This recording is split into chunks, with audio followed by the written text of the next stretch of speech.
Today, a video editor and beauty influencer combine powers in the YouTube crossover of the century. This episode of Awkward Anthems is brought to you by fine motor skills, something I don't have, which is why I reached out to a friend for a little help. So Amy, you're doing great. The only thing that I could say is that for this look, maybe we should just try to keep the color like on the face. Oh, okay, gotcha. Like this? You're so close. Fine motor skills. If you can't do it with a brush, do it with a mouse. That's better. Stunning.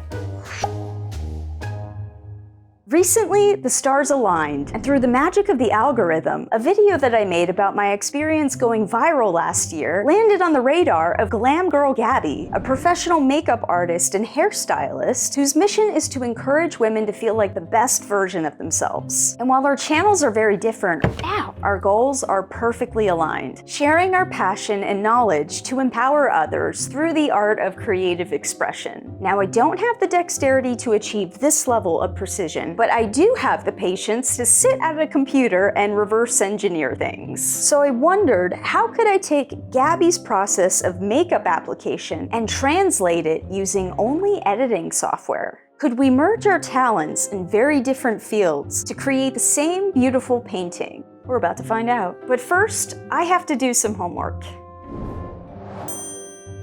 Okay, so we're starting with a subtle base coat of a firming serum around the face and neck. Moving to a soft blending of multi-action sculpting cream. I wasn't expecting to get ASMR from this, but I'm super relaxed right now.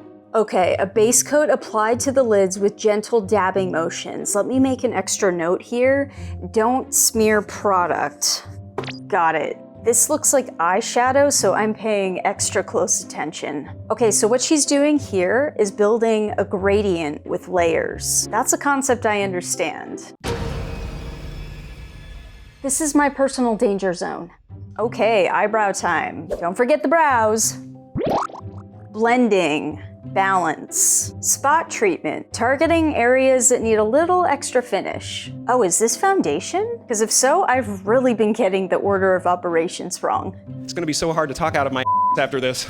So, successful makeup application is really just about tonal balance, drawing attention to areas you want to highlight and hiding those you don't. And because Gabi's clients tend to be more mature women, her approach here is all about subtlety, which I love because a natural look done well doesn't have to oversell anything. It merely accentuates the beauty that's already there. So let's see if we can take these concepts and translate them into a digital space.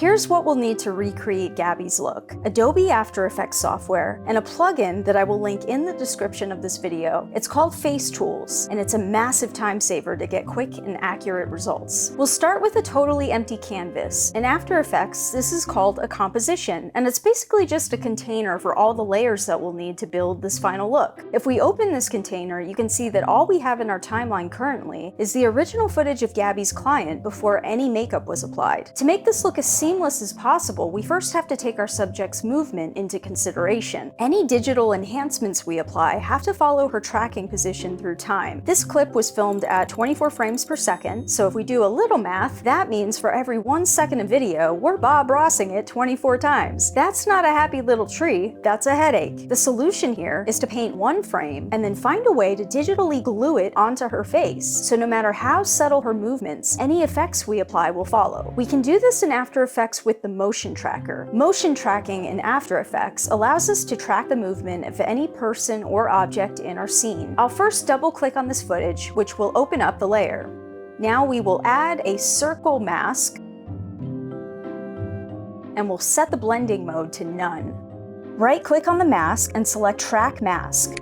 This is the Motion Tracker window. In the Motion Tracker window, hit the Track Forward button to get keyframe data. And now, After Effects will analyze the footage and automatically create keyframes that we can later link to the composition that holds our makeup. Once the full clip has been analyzed, we'll find the best frame of our subject, where her face is front and centered. This will be our rest pose. And the rest pose is what we'll use as a reference to apply the makeup later on. Once the rest pose is set, we'll extract our face measurements. Now with the clip highlighted, we'll we'll hop over to our Face Tools plugin, and as you can see, we've got options here. Beards are an option. What does a beard look like though? I'm just curious.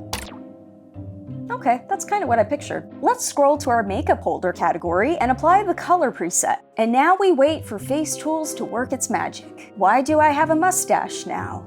You'll see that currently we just have a placeholder image, so we'll swap that out for a rest pose, which for the sake of time I've exported as a JPEG image so we can use it to reference. Without a reference, we would just be painting in the dark and adding foundation to eyeballs. Let's navigate to the composition that holds the base plate for our makeup. The layer we want to open is titled Makeup Holder. Follow the file path on screen to get there. Once opened, we'll hide the visibility of our placeholder, and then we'll drag and drop our reference image into the composition. Now what you're currently seeing is a time lapse of the whole process, but if I were to break it down, it really just involves 4 steps, and then the repetition of those steps for each area of the face that we want to target. Step 1, we'll first draw a shape layer with our pen tool,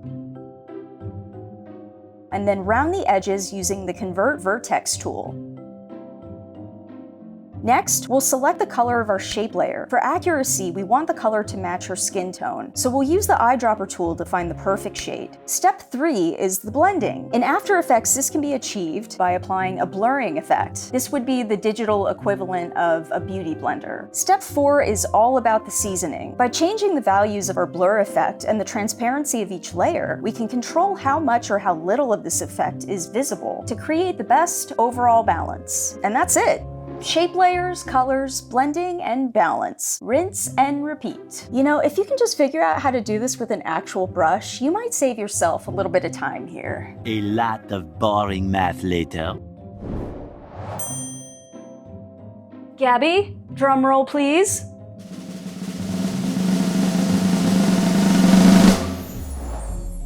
Amazing! Yes! I love it. This content better deliver. That's all I gotta say.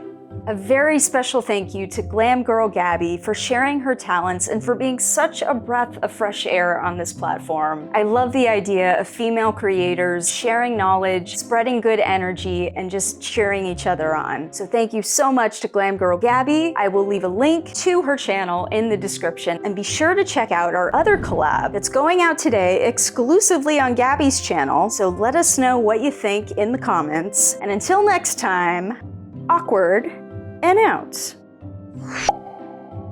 I had a thought today, and the thought was, don't quit.